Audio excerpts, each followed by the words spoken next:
침묵하지 않는 증인의 모습들을 보게 됩니다. 침묵하지 않는 증인. 계속적으로 사도행전 1장부터 쭉 계속 해오면서 하나님께서 이렇게 여러 사도들과 특별히 베드로나 또 이후에 사도 바울을 통해서 하나님의 말씀을 이제 전하는 이방의 빛으로 이제 사용하고 계시는데, 이걸 비교할 때 참 우리의 일상의 삶이 너무나 비교가 되죠. 사도행전 말씀을 준비할 때마다 저는 굉장히 힘듭니다. 와, 내가 지금 이러고 있어야 되나? 막 그런 생각 들기도 하고, 당장 어디론가 이제 무엇인가가 해야 된다라는 그런 생각을 가지지만, 더 그 사도행전의 그 깊이 침잠되어 있는 그 기초적인 것들을 본다면은 바로 그리스도와 함께 동행하는 것, 그리스도의 부활을 매일매일 부활의 삶을 살아가는 것, 그것이야말로 이방인의 빛인 사도 바울의 보여진 모습이고요. 매일매일 이렇게 큰 힘을 얻을 수 있었던 사도 바울의 비결은 바로 예수님의 비결인 것 같아요. 새벽 미명에 한적한 곳에 가셔서 하나님 앞에서 기도하면서, 기도한다는 건 뭡니까? 그분의 음성을 듣는 거죠. 내 생각으로 오늘 살아가는 것이 아니라 나를 비우고 주님이 하나님의 음성을, 오늘 나에게 조명해 주시는 그의 음성을 따라가는 겁니다. 그래서 우리의 삶은 어떻게 보면 빛을 따라가는 삶이라고 할 수 있습니다. 하나님 말씀을 따라가는 삶이라 할 수 있겠고요. 그리고 우리의 생각을 어떻게든 절제하고 하나님의 그 빛을 따라서 그냥 소박하게 따라가는 겁니다. 그것이 여러분들 잘하는 겁니다. 오늘 말씀을 이렇게 보면요, 그 이방인의 복음의 빛으로 부름을 받았는데 많은 사람들이 사도 바울을 이제 죽이려고 하죠. 이런 가운데서 사도 바울이 자신을 변호하는 데서 그치지 않고 하나님의 말씀을 이제 그것 가운데서 자신의 변론뿐만 아니라 자신의 무죄를 주장할 뿐만 아니라 그 안에 복음을 섞는 겁니다. 생각해 보십시오. 우리가 직장 가운데서 본인이 어떤 사장이라든지 어떤 직책을 맡았다고 했는데 그 비즈니스에서 과연 복음을 어떻게 전해야 될 것인가, 그런 부분도 이제 우리가 응용할 수 있을 것 같습니다. 사도 바울은요, 자신을 변호하기 바쁜 그런 시간이 급박한 사람입니다.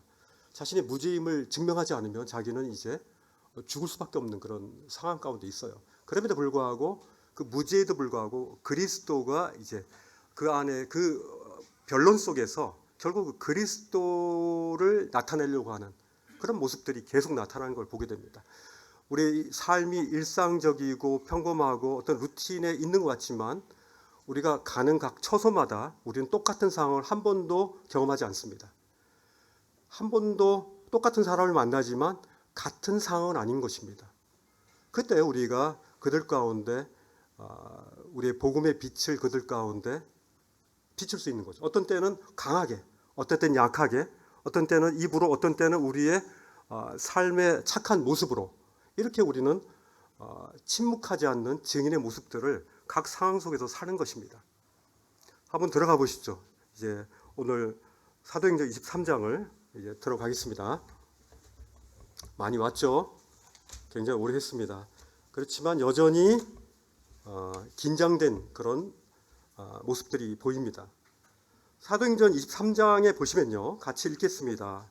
23장을 읽기 전에 30절부터 먼저 읽어야 되겠습니다. 바울이 사내들인 공회 앞에서 이 증언하는 장면인데요, 30절부터 22장 30절부터 3절까지 읽을까요? 자, 읽겠습니다. 시작. 이튿날 천부장은 유대인들이 무슨 일로 그를 고발하는지 진상을 알고자 하여 그 결박을 풀고 명하여 제사장들과 온 공회를 모으고 바울을 데리고 내려가서 그들 앞에 세우니라. 바울이 공회를 주목하여 이르되, 여러분 형제들아, 오늘까지 나는 범사의 양심을 따라 하나님을 섬겼노라 하거늘, 대제사장 아나니아가 바울 곁에 서 있는 사람들에게 그 입을 치라 명하니, 바울이 이르되, 해칠한 담이여, 하나님이 너를 치시려다. 내가 너를 율법대로 심판한다고 앉아서 율법을 어기고 나를 치라 하느냐 하니. 이렇게 26장까지 다 읽으면 읽는 것으로 오늘 시간 다 가겠죠. 그렇죠? 그래서 읽는 것은 이제 제가 조금 요약하면서 읽는데 어쨌든 우리는 텍스트의 본문에 충실해야 됩니다. 뭐 저희들이 제 얘기 들으러 오신 분 아니잖아요. 그죠? 우리는 하나님 말씀에 노출받기 위해서 온 겁니다. 우리는 햇빛에 노출되어서 내가 직접 주님의 말씀에 노출되어서 하나님의 말씀의 일광욕을 하기 위해서, 그래서 우리가 우리 자신이 어떤 존재인가를 발견하고 주님의 그 빛을 우리 가운데 잘 돼서 뭐 멜라닌 색소가 막 쏜다 그러죠. 잠도 잘 오고, 그죠? 이렇게 건강한 하나님 말씀을 받고자 하는 거니까 본문에 저를 안 보셔도 좋으니까 이 본문을 읽으실 때 본문에 충실하셔서 본문 속에서 나오는 어떤 그 단어 그리고 문맥 그리고 그 속에서 나에게 말씀하시는 하나님의 음성들을 여러분 스스로가 찾으셔야 됩니다. 이 시간 같이 우리는 각자가 공적인 말씀이지만은 여러분 개인적으로 여러분이 취하셔야 되는 겁니다. 그냥 이 시간 끝났을 때 말씀 잘하는구나 이렇게 끝나면 안 되는 겁니다. 여러분들이 하나라도 걷어가셔야 됩니다. 한 단어, 한 문장, 그리고 하나님의 그 음성을 여러분들이 직접 여러분들이 그 노출받은 것들을 가지고 여러분의 영양소로 받아야 되고 여러분들의 삶을 변화시키는 동기부여가 되어야 될 것입니다. 준비되셨죠? 30절에 보면은 천부장이 나옵니다. 이 천부장은 한 1000명 정도의 그런 군사들을 이제 담당하는 로마로부터 명을 받은 사람이죠. 이 백부장은 이제 100명의 사람이겠는데 이 천부장이 그 앞에 보니까 22장 25절에 보면 가죽 줄로 바울을 매려고 하니까 바울이 이제 백부장에게 이렇게 얘기했습니다. 너희가 로마 시민 된 자를 죄도 정하지 아니하고 채찍질할 수 있느냐 하면서 이제 군중 심리에 의해서 사람들이 막 옷을 벗어 던지면서 사도 바울을 해하려고 하는 그런 모습 속에서 이제 일단 천부장이 바울을 영내로 군인들 그 영내 있지 않습니까? 거기로 받아들여서 일단 생명을 살려주는데 바울을 이제 매는 거죠. 바울을 이제 뭐 쇠고랑이라든지 뭐 이렇게 수갑으로 이렇게 매려고 하니까 나는 로마 시민인데 내가 죄라는 사실들이 아직 나타나지 않은 상태인데 나를 죄인으로 취급하지 말라라고 사도 바울이 얘기하면서 그의 권리를 이제 주장하죠. 우리는 이럴 수 있습니다. 우리는 무작정 복음 때문에 우리가 이렇게 말도 안 되는 그런 상황 속에서 우리는 이렇게 얘기할 수 있는 겁니다. 30절에 보니까 이 바울을 진상을 알고자 해서 이제 공회를 모읍니다. 공회라는 것은 사내들인 공회죠. 사내들인 공회는 어떻습니까? 71명의 이제 대제사장, 그 구성원들이 대제사장이 있고 장로들이 있고, 그죠? 그 다음에 서기관이 있고, 그 다음에 바리새인이 있고, 사두개인이 있겠죠.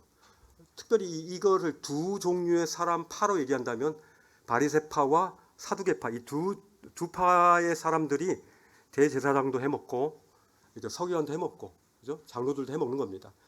이 사람들이 모여오면서 어떻게 보면은 모순된 사람들이 어떤 종교적인 권력과 어떤 정치적인 그런 권한과 경제적인 어떤 이득을 얻기 위해서 사내들인 공회원이 되길 원했던 것입니다. 이 71명의 사람들은 예루살렘은 이 대공회였고요. 예루살렘 아닌 이제 분봉 다른 지역들은 한 30명 정도의, 그죠? 30명 정도에 되는 이제 소공회가 이제 열렸던 거죠. 이 대공회를 이제 예루살렘이니까 이걸 이제 모은 겁니다. 모여서 이 바울이 이 공회를 1절에 보니까 바울이 공회를 주목했다고 했습니다.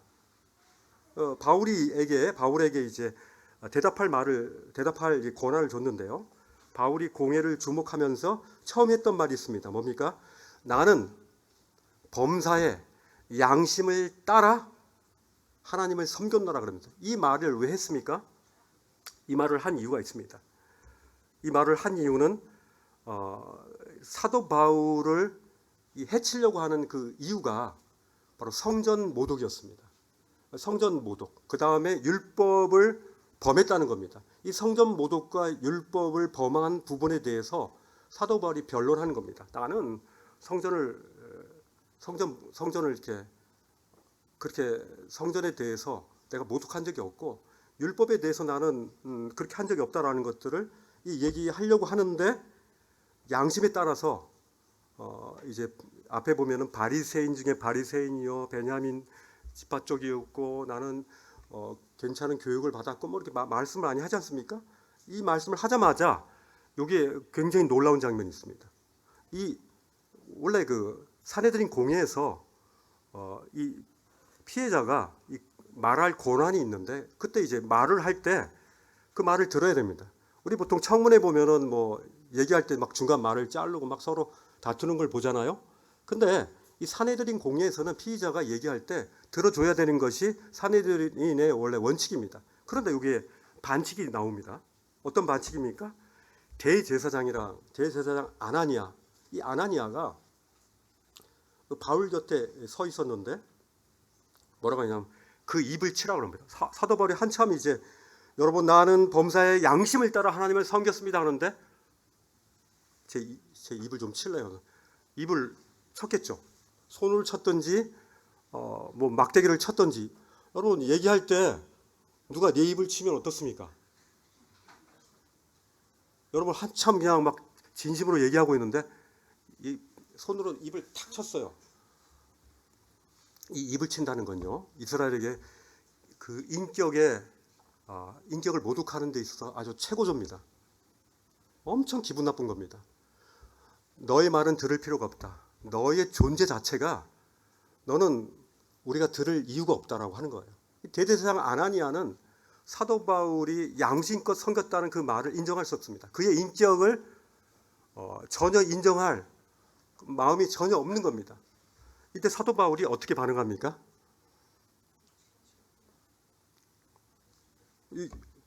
해칠한 담이요 그러더니 해칠한 담이 뭡니까? 해칠이 뭡니까? 석회가 하얗잖아요, 그죠? 요 시커먼 담에 했는데 해칠을 한 거예요. 해칠한 담은 다 숨길 수가 있죠. 괜찮은 집으로 보이죠. 그 안에는 사실 썩어 있는데 해칠한 무덤도 있지 않습니까? 그 안에 막 썩어 문드러지는 그런 시체들과 냄새나는 부패한 것들이 있는데 해칠한 담이다.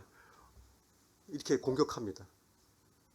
이건 사도 바울이 상당히 격해진 거죠. 그죠? 사도 바울도 이런 격노한 그런 부분들인데 굉장히 사도행전에서 감히 대제사장 앞에 제사장의 입을 때렸다고 해서 너 해치한 담벼락 너 해치한 담벼락 이렇게 해버리니까 아나니아가 대제사장인데 자기가 공적으로 공격했고 공적으로 또 공격하는 이런 모습이 나타나는데 사도 바울은 지금 뭐 아무것도 안 보이는 것 같아요.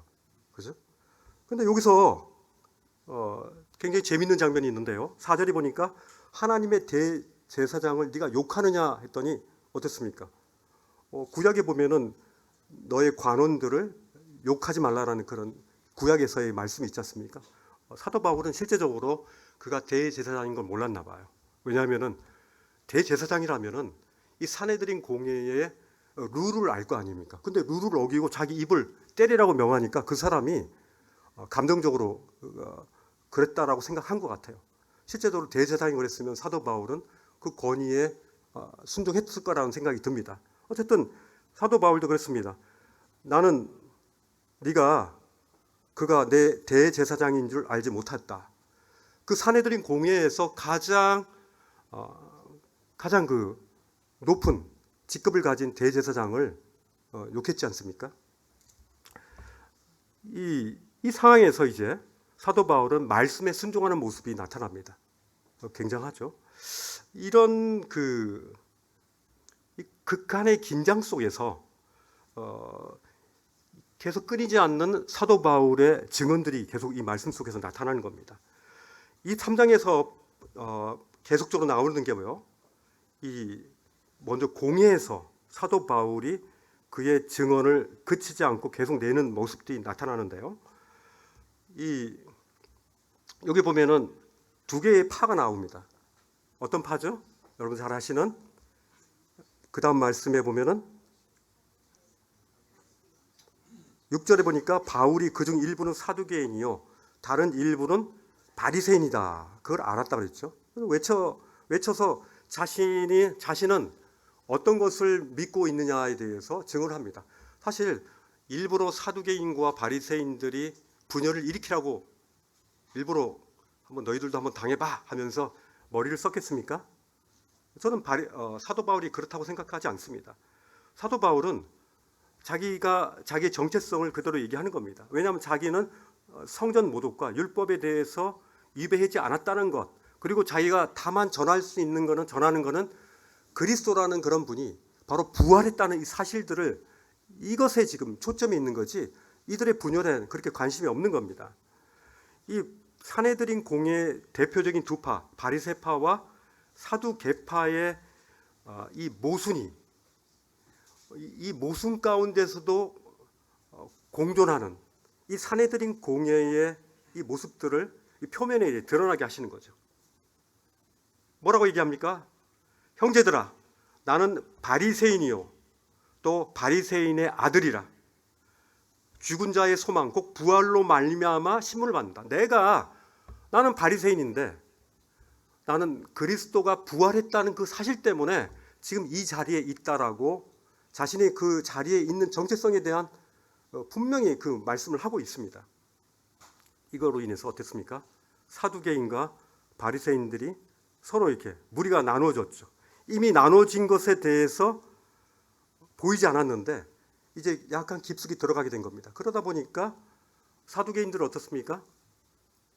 영도 그죠? 없고 부활도 없고 천사도 없고. 사두개인들은, 그런데 바리새인들은 어떻습니까? 있죠. 가장 중요한 핵심적인 그 요소들이 사두개인들한테 빠진 겁니다. 근데 주로 사두개인들이 대제사장을 많이 하거든요. 사독 그 계열로 해서 이제 그 대제사장들이 나오는데 이 대제사장 아나니아도 아마도 사두개파였을 것 같아요. 그죠? 사독 그 대제사장 뒤를 이어서 그 다윗과 솔로몬의 때 있었던 제사장이 사독이지 않습니까? 대제사장이 그 뒤를 이어서 계속 그 계층들이 이제 대제사장 하고 있는데 이 말 들으니까 난리가 난 거죠. 이 바리새인들과 이제 사두개인들이 서로 이제 그 서로의 공존을 위해서, 서로의 유익을 위해서 늘려놨던 것들이 이제 탁 올라오니까 서로가 이제 난리가 난 겁니다. 이 큰 분쟁 속에서 이제 23장 12절에 보면요, 이제 바울을 죽이려는 관계가 계속 일어납니다. 계속 일어납니다. 날이 새매 유대인들이 당을 지어 맹세하되 바울을 죽이기 전에는 먹지도 아니하고 마시지도 아니하겠다 하고 이같이 동맹한 자가 40여 명이었더라. 대제사장과 장로들에게 가서 말하되 우리가 바울을 죽이기 전에는 아무것도 먹지 않기로 굳게 맹세하였으니. 바울을 죽이기 전에는 먹지도 않고 마시지도 않고. 이 누굽니까? 이런 분들 있죠. 자경단입니다. 자경단. 스스로가 경찰이 되는 거예요. 그래서 이 공권력이 들어가지 못하는 그런 곳에서 우리가 그런 곳에서 우리가 역할을 해서 이 사회를 올바르게 하겠다고 하는 정의의 자경단입니다. 스스로가 정직한 경찰이 되는 거죠. 근데 뭐 요즘에 보면 자경단이라는 것들이 뭐 마약 집단들도 뭐 자기들도 이 마약으로 사람들에게 행복을 준다라고 마약 자경단도 있잖아요, 그죠? 그 뭐 채권을 잘못한 그런 사람들 채권 자경단, 뭐 이상한 자경단들이 많이 생기는데 주로 이제 정말 이런 자경단이 이곳 가운데 생긴 게 보면은 이 사도 바울을 없애고자 하는 이 욕구들이 대단한 거예요. 마치 안중근 의사 같은 그런 독립의 그런 마음을 가지고 독립화시키려고 하는 이 애국적인 마음으로 지금 이들은 지금 사도 바울을 죽이려고 하는 사람들입니다. 40명입니다. 먹지도 않고 마시지도 않습니다. 죽여야 될 것입니다. 사도 바울을 죽이려고 하는 이 무리들이 얼마나 많은 사람들에게 해유하고 그들에게 거짓말을 해가지고 사도 바울 정말 죽여야 된다라는 이런 얘기를 하겠습니까? 이런 것이 바로 사단 마귀가 공중곳에 잡은 이 사단 마귀는 이 복음을 전하는 자의 이 입을 치기 위해서 이렇게 애쓰는 겁니다. 이것이 바로 영적인 전쟁의 실상인 것입니다. 이들 가운데서 바울이 있었는데요. 사도 바울은 죽으면 죽으리라는 그런 마음이 있었습니다. 그렇지만 사도 바울이 이 상황 속에서 굉장히 지혜롭게 이제 어떻게 보면 개죽음이라고 하죠. 그런 죽음을 당하지 않게 하기 위해서 하나님이 그에게 지혜를 주십니다. 뒤에 보시면요. 여기 보시면은 이 자경단의 그 이야기들이 어떤 이야기냐면 사도 바울이 이제 다음 사내들인 공회가 이제 열릴 때 그때 이제 그 공회에 사도 바울을 데려올 때 그 공회에 도착하기 전에 우리가 그를 죽이겠다고 이렇게 서로 이제 결정합니다. 그죠? 뭐 굉장히 위대한 일을 하는 것처럼 보이죠? 근데 이거를요 누가 들었냐면 바울의 생질이 들었습니다. 그의 조카죠. 바울의 생질이 그걸 듣고 사도 바울이 그걸 얘기한 거예요. 그래서 백부장에게 사도 바울이 얘기하고 이제 이거를 천부장에게 전달할 수 있도록 그렇게 지금 합니다. 이때 이제 천부장이 이제 22절에 보면요. 천부장이 청년을 보내며 경계하되 이 일을 내게 알렸다고 아무에게도 이르지 말라 합니다. 그러면서 천부장이 이제 이곳에 있다가는 사도 바울이 완전히 저들의 손에 완전히 찢겨지겠구나. 그걸 알고 왜냐하면 사도 바울은요 그냥 사람이 아닙니다. 로마 시민입니다. 로마 시민의 권한은 굉장한 것입니다. 그가 잘못되면요 자기 책임인 거예요. 백부장은 로마 시민을 지키는 것이 그의 임무 중에 가장 큰 거잖아요. 그죠? 로마를 지키기 위한 건데 로마 시민을 지키는 거잖아요. 로마를 지킨다는 것은. 그래서 로마 시민을 지켜야 되기 때문에 사도 바울을 이렇게 신경 쓰는 겁니다. 그가요 이제 누구를 보냈냐면요 23절에 보니까 이 한 명의 이 유대인들이 죽이려고 하는 이 사람을 위해서 하나님은 참 이런 일들을 이루시네요. 한 사람을 위해서 470명의 군사들을 함께 동행해서 보냅니다. 이 보병이 200명이고요. 그 다음에 아마 말을 탔는지 그 기병이 70명입니다. 그리고 창병이라는 것은 창을 던지고 활을 쏘고 투석하는 그런 군인들을 창병이라고 그러는데 그래서 100명, 70명, 200명, 70명, 200명 해가지고 470명을 함께 가이사랴로 가는 그 길가, 다시 말하면 벨렉스 총독에게로 보내는 예루살렘에서 가이사랴까지의 100km 넘는 지점을 그 군사들로 이제 감싸면서 사도 바울을 데리고 가는 이런 놀라운 광경이 나옵니다. 한 사람을 위해서 하나님께서 이렇게 비록 그들의 편은 아니지만 그를 보호하기 위해서 470명의 군사들을 가지고 사도 바울을 지금 감싸고 있는 겁니다. 놀라운 장면입니다. 그죠? 23절에 그런 장면이 나오고요. 그리고 24절에 보니까 바울을 태워서 걸어서 간 건 아닙니다. 총독 벨리스에게로 무사히 보내기 위하여 짐승을 준비하라 명하여 그리고 또 편지도 보냅니다.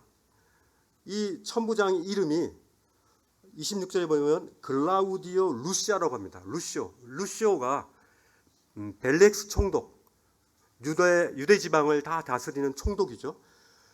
시저의 명을 받아서 그 지역의 총 담당자입니다. 그죠? 굉장한 권한을 가진 총독 벨리스 가카에게 이 사람은 로마 시민인데 그 사람한테 아무리 봐도 그들의 율법에 관계된 것 빼고는 우리 로마에게 범죄한 일이 없는 것 같습니다. 그런데 그들이 지금 그를 죽이려고 난립니다. 그래서 로마 시민이기 때문에 당신에게 지금 보내고 있습니다 라고 얘기하는 겁니다. 이 벨릭스 총독 앞에 이 사도 바울이 이제 씁니다. 그죠? 그 편지를 읽은 23장 34절에 보니까 총독이 그 천부장의 편지를 읽고 바울더러 어느 영지 사람이냐 물으니까 길리기아 사람인 줄 알고 35절 이르되 너를 고발하는 사람들이 오거든 내 말을 들으리라 하고 헤롯궁에 그들 지키리라 명하니라. 헤롯궁에 지키면서 고발하는 사람들이 올 때까지 기다립니다. 한 5일 정도 걸리는 것 같아요. 예루살렘에서 가이사랴까지 가는데 특별히 누가 고발자입니까? 5일 후에 24장 1절에 보면요. 5일 후에 누가 옵니까? 내가 양심을 따라 하나님의 이 말씀을 내가 잘 지켰다라고 얘기할 때 그 입을 치었던 사람, 대제사장 아나니아가 그를 고소하기 위해서 온 겁니다. 견딜 수가 없습니다. 그가 살아있다는 것이 견딜 수가 없습니다. 이렇게 미울까요? 그죠? 그리스도께서 부활하셨다는 것들을 전하는 사도 바울이 그렇게 미운 겁니까? 닷새 후에 대제사장 아나니아가 장로들과 변호사 더들로를 데리고 옵니다. 좀 똑똑했던 것 같아요. 이름이 더들로인데 더들로 변호사가 와서 총독 앞에서 바울을 고발합니다. 그의 고발의 내용을 컨텐츠를 한번 보십시오. 3절에 보면은 굉장히 아부성이 강합니다. 이 사람이 이렇게 유명한 변호사가 된 이유는 이런 아부를 잘했던 것 같아요. 밑에 보면은 사도 바울은 바로 그냥 이 심판을 당신이 맡았습니까? 하고 이렇게 벨릭스 각하에게 얘기하는데 이 사람은 굉장히 앞에 서두가 깁니다. 뭐라고 합니까? 우리가 당신을 힘입어 태평을 누리고 정말 감사하는 겁니까? 이 민족이 당신의 선견으로 말미암아 여러 가지로 개선된 것을 우리가 어느 모양으로 어느 곳에 떠나 크게 감사하나이다. 그에 대한 감사를 예절을 아주 잘 갖추는 것을 보게 됩니다. 그러면서 이제 5절에 보니까 사도 바울의 죄명에 대해서 이제 얘기합니다. 뭡니까? 우리가 보니 이 사람은 뭐가 같다 그랬죠? 전염병 같다 그랬죠. 그 당시 가장 무서운 전염병은요, 패스트입니다. 그죠? 패스트로 인해서 유럽에 거의 절반 가까이 죽었다 그러는데 이 패스트 쥐 벼룩에 옮기는 이 병이 정말 위험한 거예요. 이 전염병이야. 얘 때문에 얘는 이 패스트 같은 이 전염병을 옮기는 그런 아주 나쁜 놈이다라고 지금 얘기하고 있는 겁니다. 그리고 천하에 흩어진 천하에 막 흩어져 있는 유대인들 선동해가지고 바로 우리의 성전과 우리의 율법을 이단시하게 만드는, 변조시키는 아주 악독한. 그래서 이 일을 사도 바울을 뭐라면 나사렛 예수 이단, 나사렛 예수의 이단이라고 됩니다. 나사렛 이단, 나사렛 예수의 이단이라는 얘기죠. 예수라는 이름까지도 빼고 나사렛에서 난 그 사람을 믿는 그 이단의 우두머리라고 합니다. 이렇게 그를 이제 송사하죠. 그가 또 이제 한 게 뭐냐면 성전을 더럽게 했다 이렇게 합니다. 성전 저자. 이때 사도 바울이 24장 11절 보십시오. 11절에 보면은 그가 침묵하지 않고 변론하면서 복음을 전하는 그 사도 바울의 모습을 보게 되는데요. 11절에 보면요, 자기는 예루살렘 오고 나서 지금 여기까지 12일밖에 안 걸렸다는 겁니다. 12일 동안 내가 성전에 들어가서 성전을 막 불결하게 하고 모독하고, 실제로 그러지도 않았는데 성전에 들어갈 때 결례를 취했고 또 그에 대한 예물을 또 가져갔고 그걸 다 아는 사람이거든요. 그런데 이제 12일 동안 그 성전을 모욕하고 또 율법을 막 어기면서 사람을 선동하고 이런 일들이 12일 동안에 일어나는 것이, 내가 여기 온 것도 며칠 걸렸는데 이게 가능하냐? 이 12일 동안에 그 시간 속에서 가능했냐라고 이렇게 묻고 있습니다. 그리고 12절에 보니까 성전에서 누구와 변론하는 것이나 해당 또는 시중에서 무리를 소동하는 것을 보았냐 이거죠. 봤냐. 그죠? 그리고 이제 고발하는 모든 것에 대해서 저 사람들이 당신 앞에 내세울 것이 있냐 이거죠. 증거가 없다는 겁니다. 이 증거가 없어요. 무증거. 무증거로 저들이 지금 이렇게 와서 나를 고발하고 있다는 겁니다. 이때나 지금이나 증거가 있어야 되죠. 증거가 없으면요. 그러니까 실제로 범죄했을지라도 우리는 그를 벌할 수 없는 거 아닙니까? 근데 이런 없다는 거예요. 근데 14절에 보면요. 고백을 합니다. 어떤 고백이냐면은 자신이 12일 동안 성전을 더럽혔고 율법을 모욕하는 이런 일들을 하지 않았을 뿐만 아니라 내가 하나 고백할 게 있는데 14절에 보니까 이렇게 얘기합니다. 그러나 이것을 당신께 고백하리다. 나는 그들이 이단이라 하는 도를 따라 조상의 하나님을 섬기고, 그죠? 그들이 이단이라고 하는 하나님을 섬긴다. 난 이단을 섬긴다고 직접 얘기하는 겁니다. 그리고 율법과 선지자의 기록에 기록된 것을 다 믿는다는 겁니다. 그리고 15절에 보니까 굉장히 놀라운 말씀입니다. 그들이 기다린 바 하나님께 향한 소망을 가졌다고 합니다. 하나님께 대한 소망. 그 소망이 뭡니까? 곧 의인과 악인의 부활이 있다는 겁니다. 부활. 굉장히 놀라운 간증입니다. 그 사도 바울이 이 주장 속에서 무죄 주장과 또 신앙 고백이 있고 또 부활 신앙에 대한 구체적인 이 증거가 다 있죠. 이 말씀을 하고 난 뒤에 이 벨릭스가 이 도에 관한 것을 22절에 보니까 이 도에 관한 것을 더 자세히 안다고 했습니다. 벨릭스는 예수 그리스도가 어떤 분인가에 대해서 어느 정도 알고 있었던 것 같아요. 그래서 묵시적으로 이 부분에 대해서 알고 있다라고 알고 이제 천부장 루시아가 내려오거든 너희를 처결하리라 하면서 루시아가 올 때까지 그 편지를 보냈던 루시아가 올 때까지 잠시 이 재판을 연기할 것을 말하고 있습니다.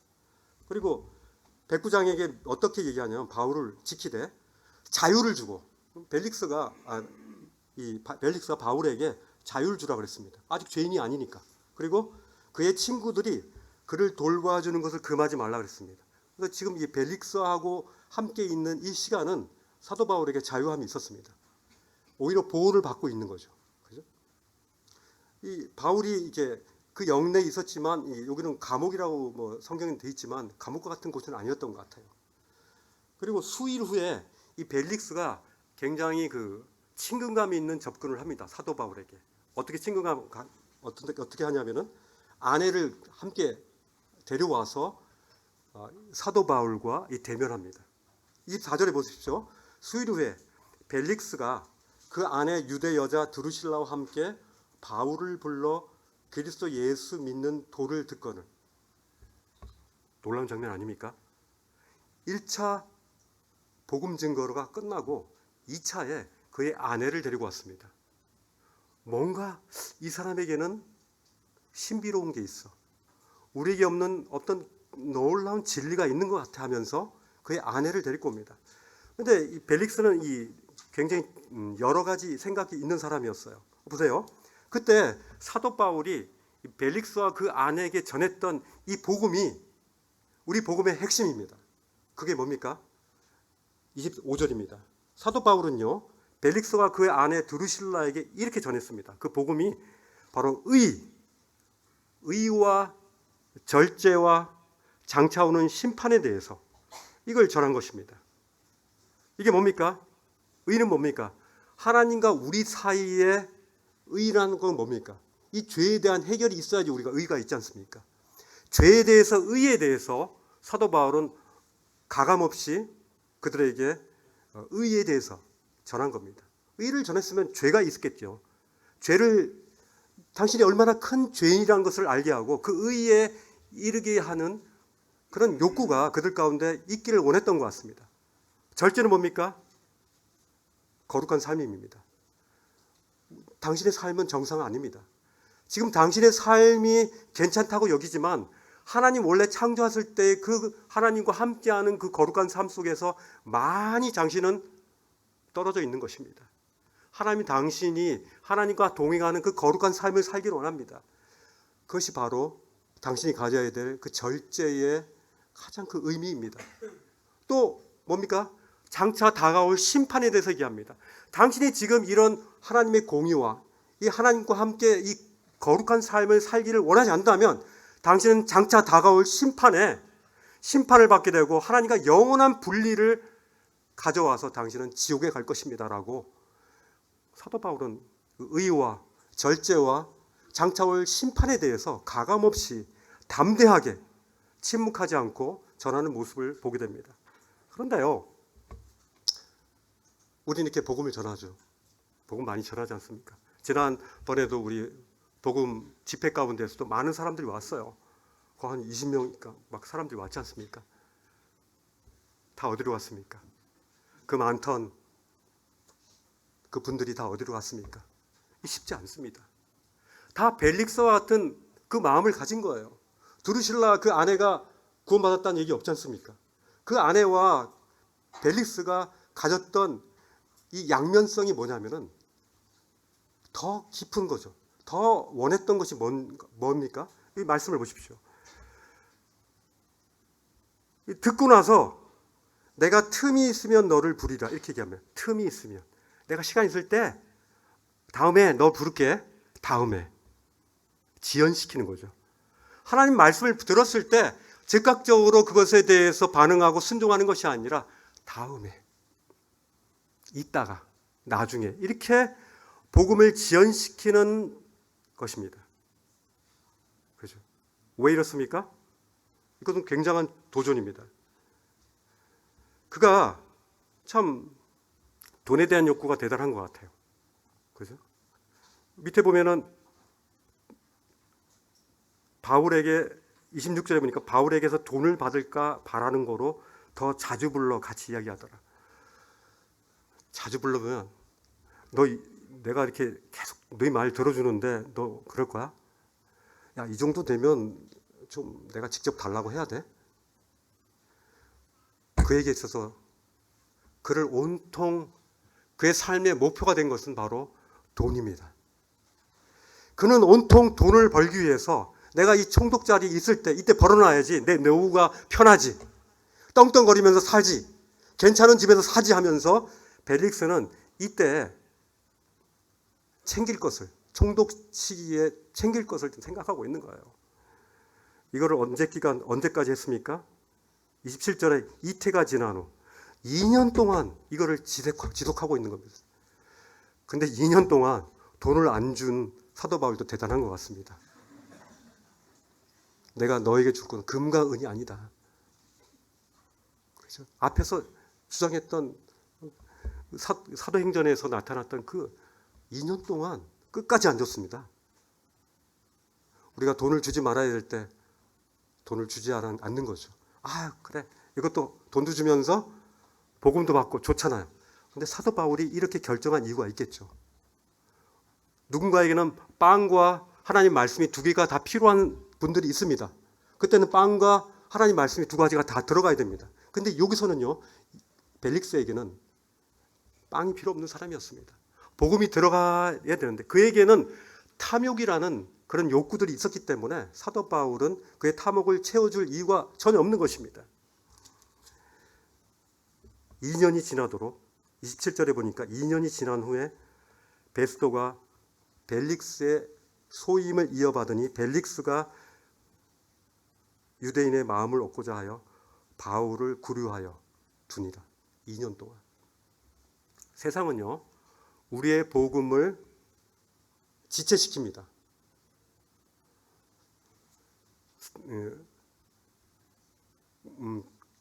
그 이야기가 참 재밌네요.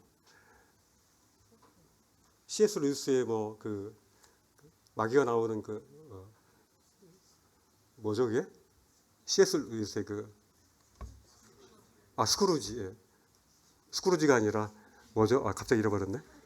스크루테이프의 편지. 거기 보면 사단 마귀들이 이렇게 재밌게 소설로 써면서 어떻게 하면 이걸 방해할까 그러죠. 거기 그런 장면들이 있었던 것 같아요. 제가 읽은 지 오래됐는데 이 대장 사탄 마귀죠. 대장이 이제 있으니까 야 이거 사람들이 그 하나님 이 나의 적 하나님 믿지 않도록 하는 그 최고의 방법이 없을까 하니까 한 마귀가 쪼르르 와가지고 그런 얘기를 하죠.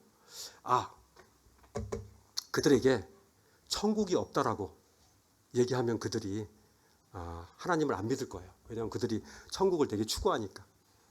그런데 이제 이 대장 마귀가 그런 얘기를 했던 것 같아요. 야, 천국이 있다는 거 하나님 말했다라고 하는 그런 책에 천국에 대해서 되게 많이 있잖아. 그리고 나중에 보면은 천국에서 거기는 고통도 없고 또 병도 없고 슬픔도 없고 그런 곳에 그것이 없다고 하는 것이 성경에 너무 이렇게 드러나 있기 때문에 성경에 써 있는 것을 그거를 이제 없애는 것은 상당히 쉽지 않을 것 같아. 대다수 사람은 안 믿을 수 있지만 성경을 본 사람들은 그걸 믿을 것 같아. 성경이 보면 성경이 막 힘이 있잖아. 많은 사람들이 믿고 있잖아. 그러니까 또 다른 이제 한 마귀가 와가지고 그러면 제가 좋은 묘안이 있습니다. 지옥이 없다고 한번 얘기하면 어떨까요? 지옥이 없으니까 굳이 하나님 믿을 필요 없지 않습니까? 그죠? 지옥이 없다면 이들이 죽으면 끝인데 그건 안 된다고. 이 대장마귀가 그것도 성경에 써져 있더라. 왜냐하면 성경에 보니까 우리 양심으로도 사실 나쁜 짓 하면 교도소 가고 처형을 받지 않느냐. 그런데 이렇게 나쁜 짓 많이 했는데 죽음 이후에 그런 것이 없다라고 어떻게 이해할 수 있느냐. 양심을 진짜 가진 사람들은 죽은 이후에 그런 것이 있다라고 생각할 것 같아. 쪼르르 몰려가죠. 마지막 이제 아주 음흉한 한 마귀가 딱 나오면서 저에게 기가 찬 그런 방법이 있습니다. 그가 그런 얘기를 합니다. 저에게 저는 이 전략을 짤 것입니다. 어떤 전략인데 하니까 나중에 다음에 하죠. 난 지금 바쁘니까 나중에. 이것이 사탄 마귀가 우리에게 주는 가장 큰 전략이라고 저는 믿습니다. 벨릭스가 그 순간에 주님을 받았으면 얼마나 놀라운 총독이 됐겠습니까? 그죠? 근데 나중에 틈이 있으면 너를 부를 거라고 했지 않습니까? 밤낮 들으면 뭐합니까? 2년 동안 사도 바울과 같은 그런 놀라운 전도자하고 얘기를 하면 뭐합니까? 그가 변화되지 않는데. 사단 마귀가 너무 뛰어난 전략을 가지고 우리의 복음을 받아들이지 못하도록 하는 것입니다. 나중에 우리는 어떻습니까? 너무 바쁘면 주님 저는 기도할 틈을 찾지 못하겠습니다. 나중에 큐티 오늘 큐티 해야 되는데 지금 이거 급하니까 이 유튜브 이거 봐야 돼. 나중에 지금 손님이 와 있잖아. 상대해야지. 나중에 이 복음을 지연시키는 이 작전이 여전히 교회 가운데서 팽배한 것입니다. 저는요 복음은 들었는데 특별히 침례를 뒤로 미루는 이것도 똑같습니다. 나중에. 왜냐하면 자기가 다 갖춰진 다음에. 그거 안 됩니다. 즉각적으로 해야 됩니다. 누가 복음을 받고 그렇게 오랫동안 침례를 안 받습니까? 그죠? 사단 마귀의 전략에 우리가 속으면 안 됩니다. 이 돈에 대한 욕구, 뭐 그런 것이 있을지라도 일단 하나님의 말씀이 우리 가운데 비춰졌을 때 우리가 암이라고 그 사진을 찍어줬을 때 하나님의 말씀이 우리를 비춰줬을 때 그때 우리는 하나님 앞에 우리의 삶을 열고 하나님이 우리를 수술하도록 내버려 두고 그분이 우리 안에 들어와서 우리의 모든 것들을 깨끗하게 물과 성령으로 거듭나게 그분을 우리의 삶 속에 초대하고 그분이 우리의 주인이 될 수 있도록 우리의 통치자가 될 수 있도록 우리의 왕이 될 수 있도록 그분을 우리의 경배할 우리의 삶이 그분을 경배하는 것이 우리의 인생의 가장 큰 축복이고 행복이며 기쁨인 것을 우리가 알아야 된다는 것입니다. 사단 마귀의 전략에 속지 마십시오. 이제 베스도 앞에 서게 됩니다. 이 베스도 앞에서도요, 베스도가 부임한 지 3일 후에 가이사랴에서 예루살렘으로 올라가니 대제사장과 유대인 중 높은 사람들이 바울을 또 고소합니다. 이게 벨릭스 시대가 지나고 25장에 베스도가 이제 부임하자마자 또 다른 사람들이 사도 바울을 고소합니다. 2년이나 지났는데 여전히 사도 바울을 죽이려고 하는 그런 사람들이 여전히 많은 거예요. 아시아에서 온 사람들이, 그죠?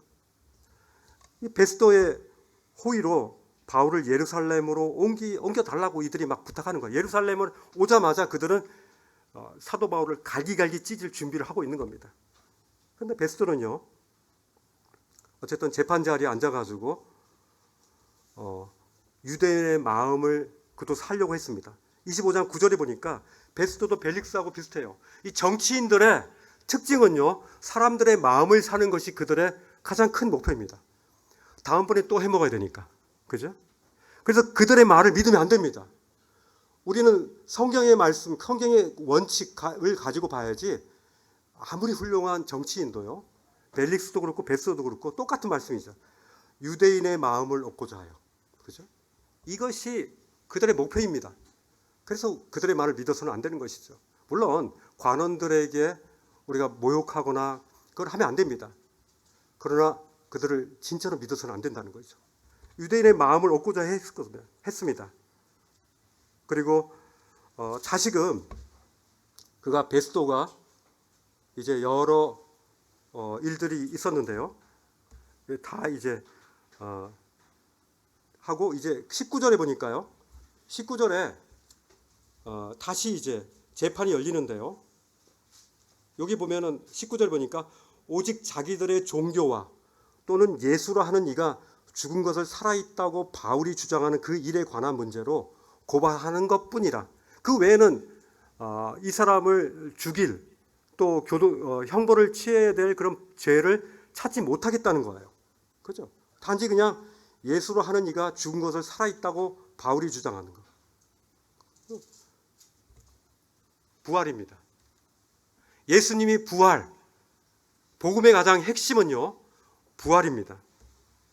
이 말씀에 보면요, 또 25장, 26장에 보면 베스도가 아그리빠 왕이 방문합니다. 아그리빠 왕은 분봉왕이었죠. 분봉왕이라는 것은 한 지역을 다스리는 이 로마에게서 임무를 부여받은 이제 유대인의 왕입니다. 그죠? 일부 지역만, 유대 전체 지역은 아니라 한 부분인 분봉왕입니다.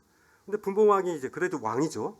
물론 이 베스도가 더 큰 권력을 가지고 있습니다. 정치적인 권력을 가지고 있고 사법적인 것도 더 큽니다. 그러나 이 아그리빠 왕도 큰 권한을 가지고 있죠. 그가 이제 대제사장을 임명할 수 있는 권한이 있고요. 성전을 관리하고 그들을 이제 처벌할 수 있는 그런 사법권도 가지고 있습니다. 사내들인 공회를 통해서도.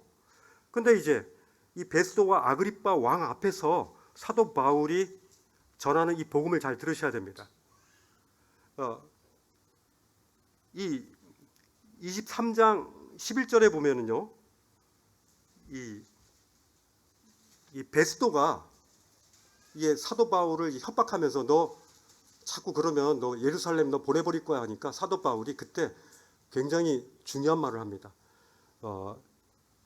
내가 25장 11절 왔다 갔다 하는데요. 잘 보세요. 25장 11절에 보니까 내가 가이사께 상소하노라 하면서 가이사에게 상소합니다. 이게 뭐냐면은 이제 그 식민지 쪽에서 있었던 그런 로마 시민이 이제 자기가 로마의 법에 대해서 자기가 공정한 대우를 받지 못한다고 했을 때 로마 직접 로마에게 가서 그가 그 법으로 재판을 받을 수 있는 권한입니다. 가이사에게 상소했다는 것은 굉장한 의미입니다. 이제는 그것은 그 권이 이제 가이사에게 이제 들어가는 걸 의미하거든요. 이게 그가 문제가 생기면은 가이사의 재판을 받아야 될 사람인데 그 순간에 없어지는 거예요. 사도 바울이 그거를 결정하기 전에 사도행전 23장 11절에 보면은 그날 밤에 주께서 바울 곁에 서서 이르시되 담대하라, 내가 예루살렘에서 나의 일을 증언한 것 같이 로마에서도 증언해야 된다라고 이렇게 말씀하고 있습니다. 로마로 그가 갈 것을 얘기하면서 사도 바울이 아마도 나는 어차피 주님께서 로마로 가야 되니까 지금 예루살렘에서 찢기는 것보다 내가 가이사의 상소를 통해서 로마로 나는 가겠다 이렇게 결정한 것 같아요. 그가 이 26장에 이제 보시면요, 아그리빠와 그리고 베스도 총독 앞에서 그가 외치는 복음을 보십시오. 그가 과거의 글을 보십시오. 그가 나사렛 예수 이름을 대적했다고 그랬고, 그리고 그리스도인들을 감옥에 가두는 것에 찬성터를 던졌다고 그랬고, 26장 10절 11절에 보시면요, 또 13절에 보니까 다메섹 도상에서 극적인 만남을 했다라고 얘기하고 있습니다. 그의 과거에 대한 간증을 하는 겁니다. 우리는 이렇게 나의 과거와 현재의 모습에 대해서 우리는 이렇게 간증하는 겁니다. 사도 바울은 그들에게 변증하면서도 지금 복음을 전하고 있는 겁니다. 다메섹 도상에서 하늘에서 해보다 더 밝은 빛이 차기를 비췄다 그랬고, 예수님을 만난 장면을 얘기합니다. 사울아 사울아 내가 어찌하여 나를 핍박하느냐, 가시채를 뒷바질라니까 내게 고생이다. 이 가시채라는 것은 가시잖아요. 동물들이 이제 유도하기 위해서 빼쪽한 그런 가시인데, 그 가시들을 차니까 얼마나 힘듭니까? 네가 자꾸 핍박하면 핍박할수록 넌 더 힘들어지는 거야. 이렇게 예수님이 말씀하시면서 예수님을 마음 가운데 영접하게 되는 거죠. 그 아그리빠와 베스도에게 전했던 이 복음의 핵심은요, 사도행전 26장 20절에 나옵니다. 전 이게 없으면 구원받기가 쉽지 않다고 생각됩니다. 20절에 뭐라고 되어 있습니까? 바로 회개입니다. 회개하고 하나님께로 돌아와서 회개에 합당한 일을 하라. 이 회개가 없으면 죄에 대한 돌이킴이 없는 것입니다. 그냥 죄의 그 웅덩이에서 그냥 그곳에서 머물고 있는 겁니다. 회개한 사람은요, 절대로 그 냄새나고 더러운 그 죄의 웅덩이에서 머물러 있지 않습니다. 회개한 사람은 그 자리를 떠납니다. 그리고 어디를 가야 됩니까? 회개하고 바로 진리를 향해서 나아가야 되겠죠. 회개는요, 진리를 향해서 나아가게 하는 그 힘이 있습니다. 이 회개에 합당한 일을 하는 것입니다. 회개에 합당한 길을 가는 것이라고 우리는 얘기할 수 있는 것입니다.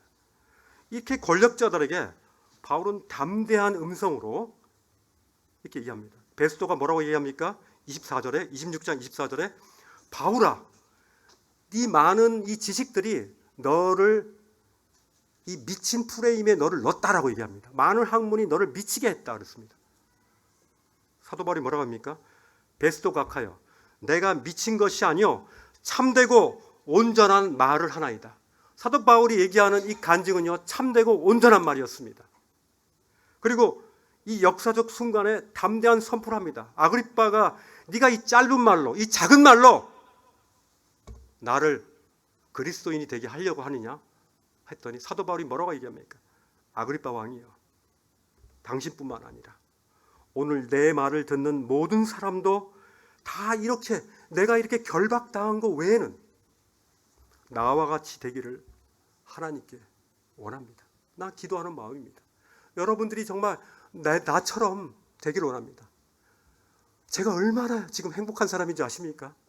내가 얼마나 지금 받은 그 은혜가 예수 그리스도라는 그분이, 나사렛 그분이 십자가에 못 박혀 죽고 나의 죄를 위해서 나의 죄가 다 사해지고 이 해방, 이 자유로움, 죽음이 두렵지 않은 이 놀라운 이 큰 이 축복이 나에게 지금 있는데 나는 이 세상에서 지금 가장 행복한 자라고 사도 바울은 지금 이 법정에서 외치고 있는 거 아닙니까? 바로 이 사도 바울은 너무나 이 침묵하지 않고 어떤 곳에서도 그가 침묵하지 않고 복음을 전하고 있습니다. 그가 전했던 가장 큰 것이 바로 부활입니다. 예수 그리스도의 부활은요, 이 죄사함의 증거기 때문에 그래요. 우리가 죽지 않았으면 우리 죄가 용서되지 않잖아요. 그리고 우리가 부활하심으로 말미암아 이 그리스도는 잠자는 자들의 첫 열매가 되신 겁니다. 그것은 구약에서부터 계속 예언됐던 거잖아요. 잠자는 자들의 첫 열매가 됐고, 두 번째 열매는 누굽니까?